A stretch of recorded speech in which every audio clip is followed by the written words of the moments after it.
are they killing men, women, and children, or are they just killing the men, or they don't really care? This is what happened. The government bombed the village by the airplanes. Then the militia, which is the Janjaweed, they came and killed whatever is possible who was not able to run. Could be an old person, could be a woman, could be a child. And then they don't care. Yeah, they don't care. But most targeted group are men. That's the most priority for them to kill is men first. And then they rape women and they tell them that they need lighter skinned people because they believe that they're going to have the land as a reward for them supporting the government. So, so that's all right. That's interesting. So I understand that some brainwashing is taking place with the people. I mean, so hold it. Are they actually able to take some of the Darfurians and have them turn on their own people? This is what happened because Darfur is which is in a part of Africa. I mean, Sudan is dominant by the Africans, which is indigenous Africans. Mm-hmm. The nomad Arabs migrated to Darfur maybe 600 years ago, and they tried to dominate the culture. And by that, they're trying to let the Africans believe that if you speak Arabic, that means you are more modern, which end up by trying to get more Africans believe that if you speak Arabic, that means you are more modern, you are more civilian. So that means you are much better than those people who don't speak Arabic, and that kind of be like brainwash.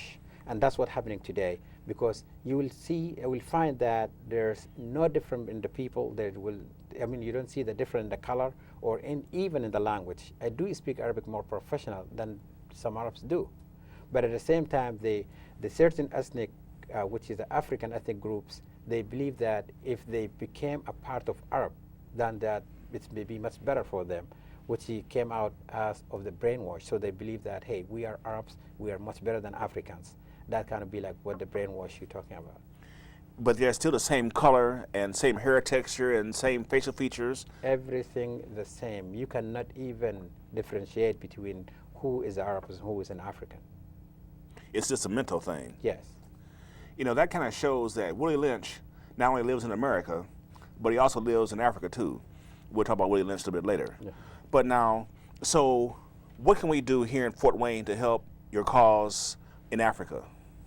That's an interesting question. Actually, we as Darfur Peace and Development, we're working in two areas. First, education, which is a part of the relief area, but we can divide it in these two ways. To provide relief to the needy people in Darfur, that's one section. The other section is to educate and make an advocacy here in America on two sides. The advocacy on the congressman level and the government levels and an administrative level. And also we want to let the people in America know that there's a tragedy going on their watch, because genocide is occurring right now for 3 years in Darfur. And I don't think that we let it go, because on this time, we cannot let genocide occur while the other people are safe.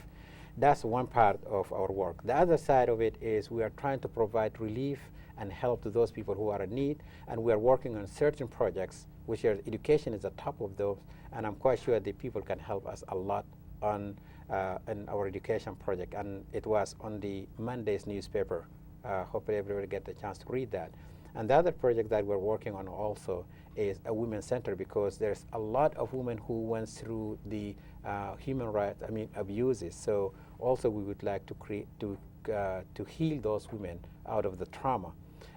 Also, there's another project that we're working on about like community dialogue, where we want to come to bring this community who are completely destroyed by the system of the government, so that they can come back again to live together and to come forgive what's happened, and then they can start making their living in that peace area before this conflict started.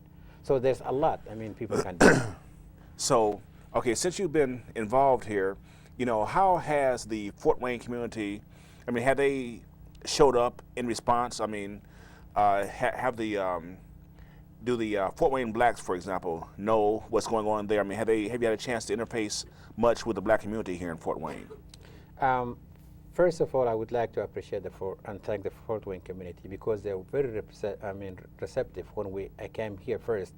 The first group that I met was Fellowship Church, who they came here and they immediately told me how we can help. And I told them that these kids, they need education, and immediately they sponsor one school, which is like 477 students right now since last September. And that's a good thing. Other than that, also, we get a lot of access to let people know what we are doing, and that's a good thing.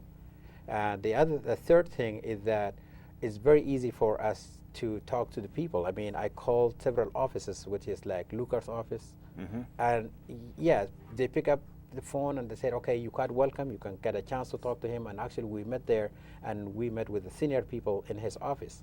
So it kind of be like we really appreciate what we are achieving here in Fort Wayne area. Well, what I'd like to do is, in terms of how communities who weren't familiar with what's going on, in terms of how to activate them to either to have them to write our congressman or to write Senator Lugar and senators by, perhaps we can meet and discuss how we can do that. Then I'll bring that letter back to the table also and do what we can on the political level, and also we'll help let other organizations know just what they can do to sponsor school. Wonderful. You know, at some point in time, I gotta have a chance to talk with you at another time to find out. You said you walked 2 days to school? Yes, I did. So when you went to school, you just stayed there all week, I take it? No, not only 1 week. You stayed there almost like 3 months, and then after that session ended up, the term ended up, then you're going to wait until they find where's your family, because they may be moved from that area to another area so that you can catch them where they are. Well, Suliman, thank you very much for coming on the show here today and enlightening us to what's going on over there, because what's important here is for us here in Fort Wayne especially to be aware of what's going on around the world, because once we see what's going on in other places around the globe, we can kind of put in perspective what's going on here in our own neighborhoods, because a lot of times we have issues and concerns that we as American blacks are talking about and focusing on, and we don't seem to be able to find problems or solutions to these issues.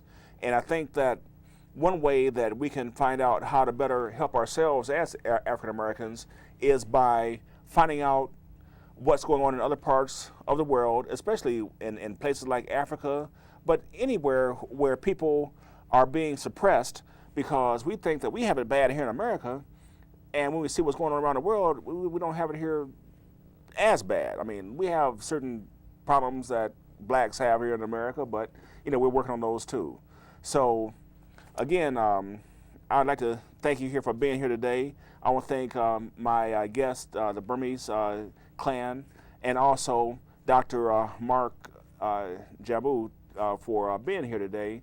And I hope the folks here watching the show were able to pick up a little bit here, because we're going to take our show here and kind of focus a little bit on the international crowd here a little bit, because for the past couple of years, I've been focusing exclusively on Fort Wayne's black community and what we can do to galvanize ourselves. And it seems like I feel like a little hamster on that little treadmill here going nowhere. And I think we're out of time. I just hate that. I hate to get on a roll. But again, thank y'all for watching tonight's show. Good night, and God bless you.